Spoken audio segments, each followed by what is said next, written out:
నా పేరు బొల్లెపల్లి స్వామి, ఉస్మానియా యూనివర్సిటీ పరిశోధక విద్యార్థిని. మొన్న తిన్మార్ మల్లన్న గారు ఈడబ్ల్యూఎస్ రిజర్వేషన్ వల్ల ఎస్సీ ఎస్టీ బీసీ విద్యార్థులకు విద్యా ఉద్యోగ రంగాల్లో జరుగుతున్నటువంటి అన్యాయాన్ని వారు యూనివర్సిటీ వేదికగా వారు చక్కగా వివరించడం జరిగింది. ఆ యొక్క వీడియోని కొంత మంది కొన్ని ఓసీ సంఘాల వారు దాన్ని వక్రీకరిస్తూ వారిని బ్లేమ్ చేయడం జరుగుతుంది. కాబట్టి తిన్మార్ మల్లన్న గారు మాడిన మాటలు 100% కరెక్టే. వారి యొక్క వాక్యాలు మేము ఏకీభవిస్తున్నాం. ఈనాడు తీసుకొచ్చినటువంటి ఈడబ్ల్యూఎస్ రిజర్వేషన్లు అనేటివి అది పెద్ద బోగస్ రిజర్వేషన్ అని చెప్పేసి మేము అంటున్నాం. దానికి కారణం ఏంటంటే భారత ఐటీ చట్టం ప్రకారం 2,50,000 రూపాయలు సంపాదించేవాడు ధనికుడని చెప్తుంది.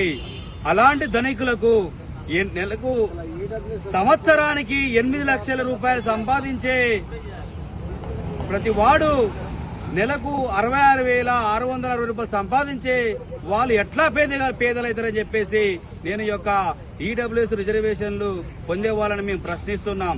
కాబట్టి నరేంద్ర మోడీ గారు మీకు పవర్ ఉందని చెప్పేసి 2019లో ఈడబ్ల్యూఎస్ రిజర్వేషన్లని ఏకపక్షంగా తీసుకొచ్చి భారత పార్లమెంట్ చట్టం ద్వారా మీరు రాష్ట్రపతి గెజిట్ ద్వారా ఆ యొక్క రిజర్వేషన్లని మీరు ప్రవేశపెట్టారు. దేశవ్యాప్తంగా 10% మాత్రమే అగ్రకులాల వారు ఉన్నారు. తెలంగాణ రాష్ట్రానికి వస్తే మాత్రం 7% మాత్రమే ఉన్నారు. దాంట్లో మాత్రం 7%లో కేవలం 1-2% మాత్రమే పేదలు ఉన్నారని చెప్పి మేము తెలియజేస్తున్నాం. కాబట్టి అగ్రకులాల్లో నిజమైన పేదలకు ఆ 1-2% ఉన్న పేదలకు రిజర్వేషన్లని ప్రవేశపెడితే మాకు ఎటువంటి ఇబ్బంది లేదు. కానీ వారు ఉన్నది 7%, వారికి 10% రిజర్వేషన్లు ఇస్తారంటే ఇది చాలా బాధాకరమైన విషయం చెప్పేసి మేము తెలియజేస్తున్నాం. అదేవిధంగా ఈ ఈడబ్ల్యూఎస్ రిజర్వేషన్లకు దేశవ్యాప్తంగా కూడా రాష్ట్ర వ్యాప్తంగా కూడా ఎక్కడంటే ఉద్యమాలు జరగలేదు, ఎలాంటి కొట్లాట జరగకుండా ఏకపక్షంగా వారికి ఎలాంటి కమిటీ లేకుండా, ఎలాంటి కమిషన్ లేకుండా, ఎలాంటి నివేదిక లేకుండా, ఎలాంటి డేటా లేకుండా ఏకపక్షం ఇవ్వడం వల్ల ఈరోజు ఎస్సీ ఎస్టీ బీసీ సమాజం ఈరోజు చాలా వెనుకబడడానికి గురైతుందని చెప్పి తెలియజేస్తున్నాం. ఈ రోజు ఒక బీసీ సమాజాన్ని మనం ఒకసారి పరిశీలిస్తే నిజమైన బీసీలు 25% మాత్రం రిజర్వేషన్ మాత్రమే ఇంప్లిమెంట్ చేస్తారు. మతపరమైన ముస్లిం మైనారిటీలకు 4% రిజర్వేషన్లు ఇస్తే మతపరమైనటువంటి క్రిస్టియన్ మైనారిటీలకు 1% రిజర్వేషన్ ఇస్తారు. కాబట్టి ఈ తెలంగాణ రాష్ట్రంలో 60% బీసీలు ఉంటే వారికి కేవలం 20% రిజర్వేషన్ ఇవ్వడం వల్ల ఈరోజు 30% రిజర్వేషన్లు ఇలా బీసీలు నష్టపోతారని తెలియజేస్తున్నాం. సుప్రీంకోర్టు వారు అంటారు ప్రతి దానికి ఓ సీలింగ్ యాక్ట్ ఉందంటారు. 50% దాటి సీలింగ్ యాక్ట్ ఉన్న వాళ్ళు ఈనాడు 60% రిజర్వేషన్లు మీరు ఎట్లా ఇంప్లిమెంట్ చేస్తారు? ఈడబ్ల్యూఎస్ రిజర్వేషన్లు ఏ క్రైటీరియా ప్రకారం, ఏ బేసిన ప్రకారం మీరు ఇంప్లిమెంట్ చేస్తారు? ఓ సుప్రీంకోర్టు ప్రధాన న్యాయమూర్తులారా, ఓ న్యాయమూర్తులారా, మీరు అదే కులానికి చెందిన వ్యక్తులు కాబట్టి ఏకపక్షంగా మీరు చేస్తున్నారు.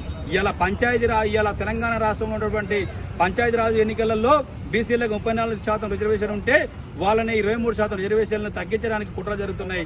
కారణం సుప్రీంకోర్టులో కేసు ఉంది. సుప్రీంకోర్టులో ఉన్నటువంటి వారికి ఈ రిజర్వేషన్ 50% రిజర్వేషన్ దాటొద్దని చెప్పేసి ఆ వంకతో ఈరోజు వారి యొక్క రిజర్వేషన్ని తగ్గించడానికి ఈ రాష్ట్ర కేంద్ర ప్రభుత్వాలు చాలా కుట్ర చేస్తున్నాయి. కాబట్టి ఇప్పటికైనా బీసీల జనాభా లెక్కించాలి. ఆ జనాభా దామాష ప్రకారం వాళ్ళకు వచ్చే పంచాయతీరాజ్ ఎన్నికలలో రిజర్వేషన్లు ఇంప్లిమెంట్ చేయాలని చెప్పేసి మేము తెలియజేస్తున్నాం.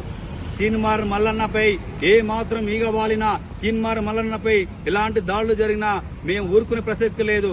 అగ్రకుల ఓసీ నాయకులారా, తిన్మార్ మల్లన్నను టచ్ చేస్తే ఈ రాష్ట్రాన్ని అగ్నిగుండా తయారేస్తని చెప్పేసి హెచ్చరిస్తున్నాం. ఖబర్దార్ ఓసీ సంఘాలారా, మీకు దమ్ము ధైర్యం ఉంటే క్యూ న్యూస్ వేదికగా రండి, చర్చిద్దాం. మీకు జరుగుతున్న అన్యాయాన్ని మీరు ప్రశ్నించండి, మాకు వర్గాల జరుగుతున్న అన్యాయాన్ని మేము ప్రశ్నిస్తాం. ఓ బీసీ యువకులారా, ఓ ఎస్సీ యువకులారా, ఓ గిరిజన యువకులారా, ఓ మైనార్టీ యువకులారా, మొద్దు నిద్ర లేవండి. ఈ ఈడబ్ల్యూఎస్ రిజర్వేషన్ వల్ల మనకు జరుగుతున్న అన్యాయాన్ని ప్రశ్నించండి.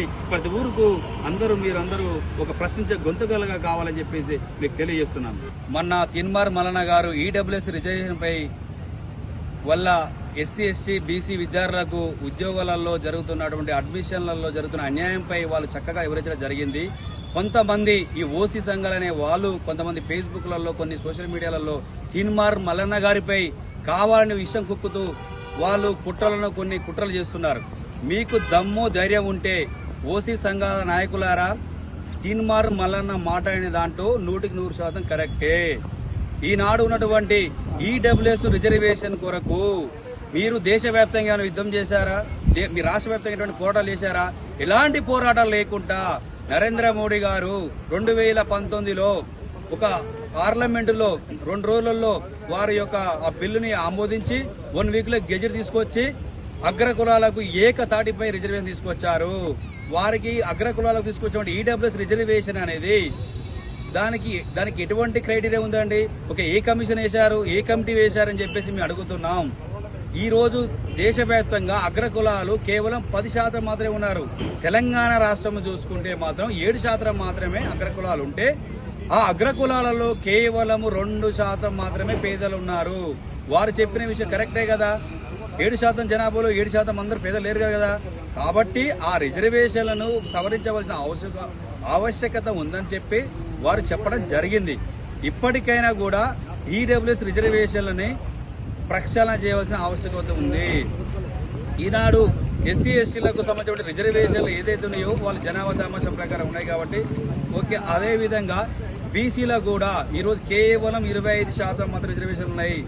4 మతపరమైనటువంటి ముస్లింలకు ఉన్నాయి, 1% మతపరమైన క్రిస్టియన్లకు ఉన్నాయి. కాబట్టి బీసీల జనాభా ఈ రాష్ట్రంలో 60% జనాభా ఉంటే వాళ్ళ ప్రాతినిధ్యం కేవలం విద్యా ఉద్యోగాలలో 25% మాత్రమే ఉన్నది. కాబట్టి 60%కి పెంచాలనే ఉద్దేశంతో తీన్మార్ మల్లన్న గారు ప్రజాస్వామ్యంలో ప్రతి ఒక్క వర్గాలకు, ప్రతి ఒక్క కులాలకు జనాభా దామాషా ప్రకారం రిజర్వేషన్ కావాలని మాట్లాడారు.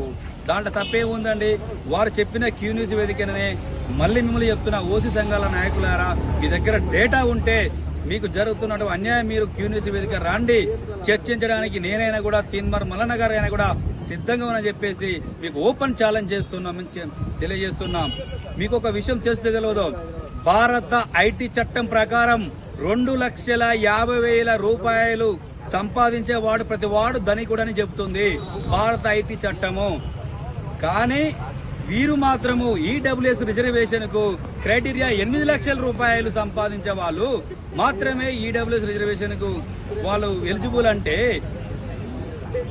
సంవత్సరానికి 8 లక్షల రూపాయలు సంపాదించేవాడు నెలకు 66,666 సంపాదించేవాడు ఎలా పేదవాడు అవుతారని చెప్తున్నాను. కాబట్టి ఇప్పటికైనా మీరు ఇచ్చిన ఈడబ్ల్యూఎస్ రిజర్వేషన్లని దాన్ని సవరించాలి. నిజమైన పేదలు ఉంటే ఆ పేదలకు ఇవ్వండి. కానీ అదే విధంగా అన్ని వర్గాలలో ఉన్నటువంటి వర్గాలకు కూడా జనాభా దామాషా ప్రకారం రిజర్వేషన్ ఇవ్వాలి. తీన్మార్ మల్లన్నపై ఏ మాత్రము ఈగ పడ్డా, దోమ పడ్డా అతనిపై ఏమన్నా ఈ రాష్ట్రం అగ్నిగుండంగా తయారు చేస్తాం. ఖబర్దార్ ఓసీ సంఘాలారా, ఇప్పటికైనా మీ యొక్క కపట కుట్రలని, మీ మోసాలని పక్కన పెట్టి ఈ మానవత్వ సమాజంలో అందరూ సమానంగా మనము ఈ రిజర్వేషన్ ఫలాలను అందుకుందాం, రిజర్వేషన్ ఫలాలను మనం పంచుకుందాం అని చెప్పి తెలియజేస్తున్నాను. అందరికీ శరార్థులు. పెన్నుతో మీకు మంచి సోపతుందా? తెలంగాణ యాసలో ముచ్చట్లు రాయడం మీకు తెలుసా? మీలాంటోళ్ళని ఎత్తుకుతుంది మా క్యూన్యూస్. మరి ఆలస్యం చేయకుండా మాకు ఫోన్ చేయండి. 8688892604. లైక్ చేయండి.